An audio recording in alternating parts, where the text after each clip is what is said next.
Viridian, the Green Guide, by Clouds. My Head in the Clouds Not Coming Down. Read by Oakshadow 5.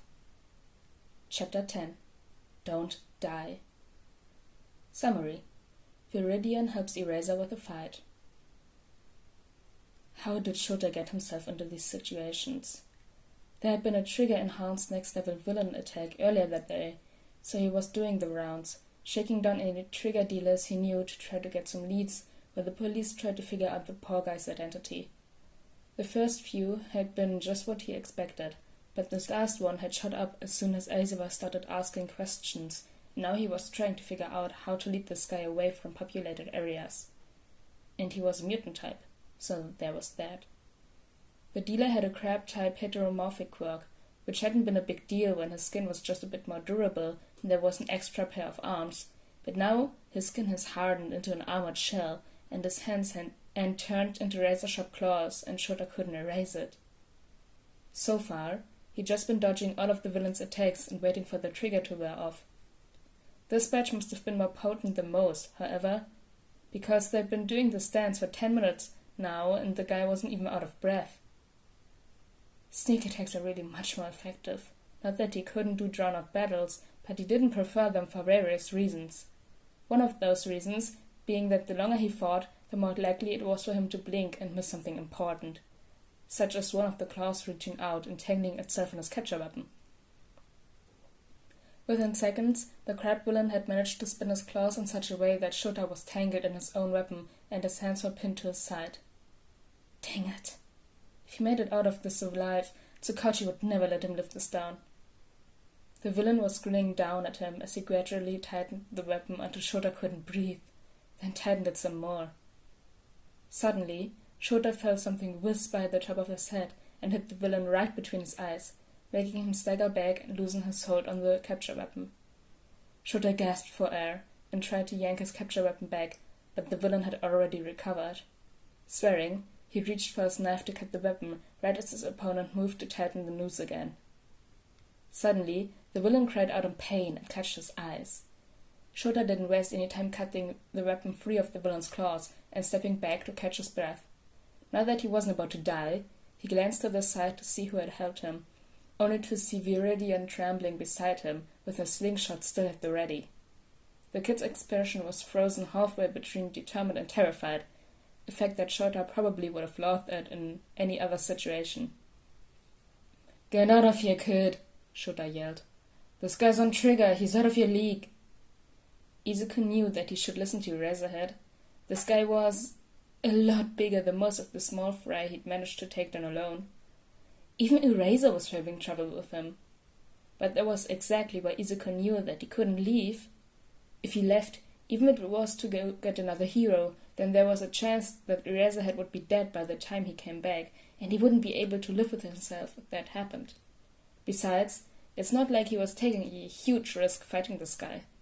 Eraserhead would be able to save so many more people than Izuku could if he survived this fight, and he was a hero that would still be able to fight his way out, even if the villain killed Izuku.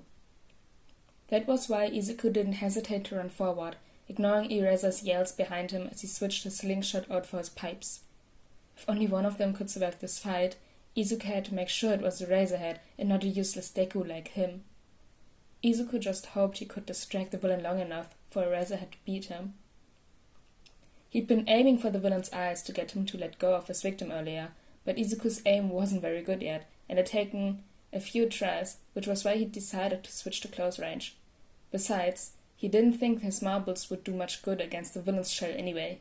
He didn't know if his pipes would do much better, but at least they were easier to aim. He tried to review what he knew about crabs as he got closer, but he couldn't think of any obvious weaknesses, except for maybe the joints. Even if the guy's skin was hardened into a shell, there had to be breaks in it so he could move around, and Izuku had had enough action figures break at the joints that he knew how fragile they were. He brought both pipes down on the bend of one of the villain's arms, hoping he was right, and had to duck quickly as one of the claws was aimed toward his head. He rolled just like Eraser had taught him to, and got to his feet to see the arm he targeted hanging a little more limply. "Eraser! Aim for the joints!"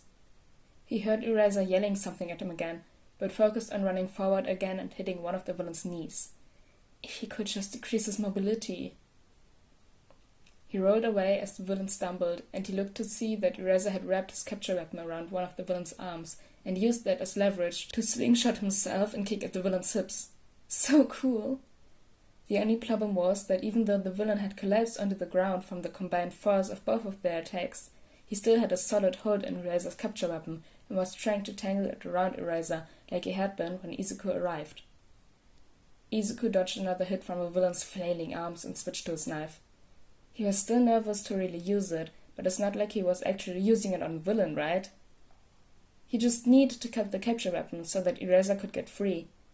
He unfolded the blade and ran forward, trying to slash the cloth as close to the villain's arm as he could. It took a few passes, since the cloth must be mixed with some kind of metal, but Eraserhead had gotten out his own knife, and together they managed to get him free. Izuku hesitated only a moment before tossing his pipes to Eraser, caught them with a confused look on his face. Your capture weapon is no good match for this villain. It's only gonna keep getting tangled. Izuku's eyes widened as he realized he just told a hero what to do. Not that you have to use my pipes. I mean, you obviously learn not better than I do, and you've been doing this a lot longer and... Viridian, look out! Izuku only caught a glimpse of the freaked-out look on Eraser's face before the blunt part of one of the villain's claws hit him in the stomach and threw him hard against one of the walls. Good thing he'd already given Eraser his pipes.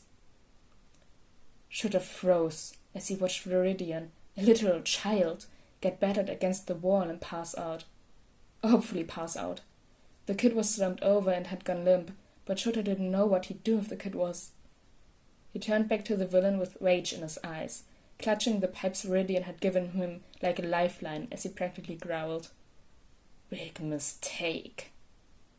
He ducked and dodged every attack the villain threw at him, and he used the pipe to bludgeon the giants.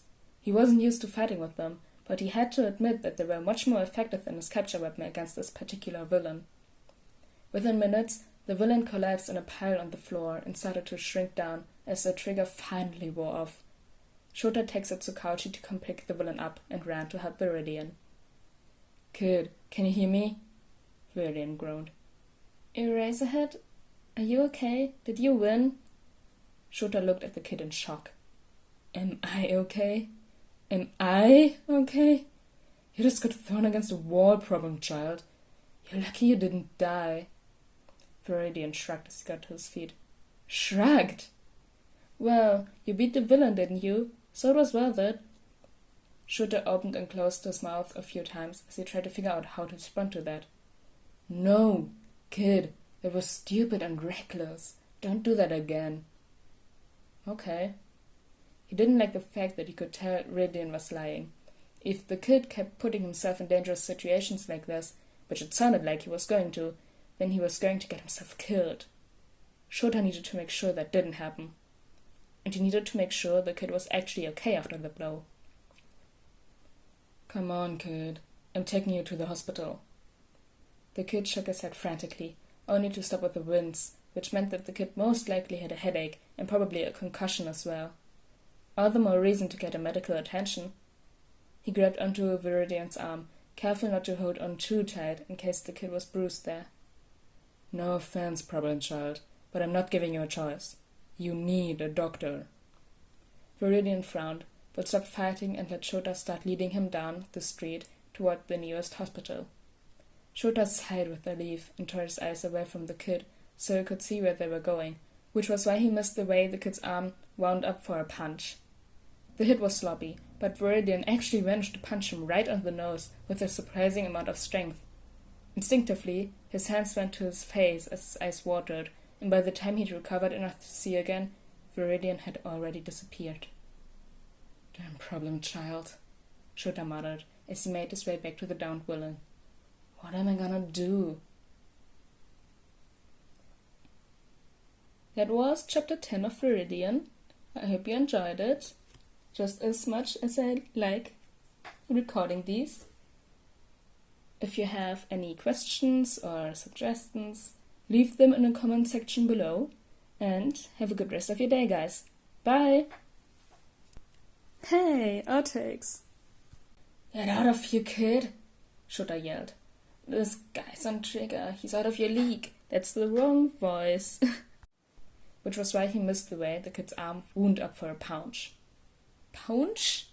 Virt was sloppy, but Viridian actually managed to punch him right on the nose with a surprising amount of strength.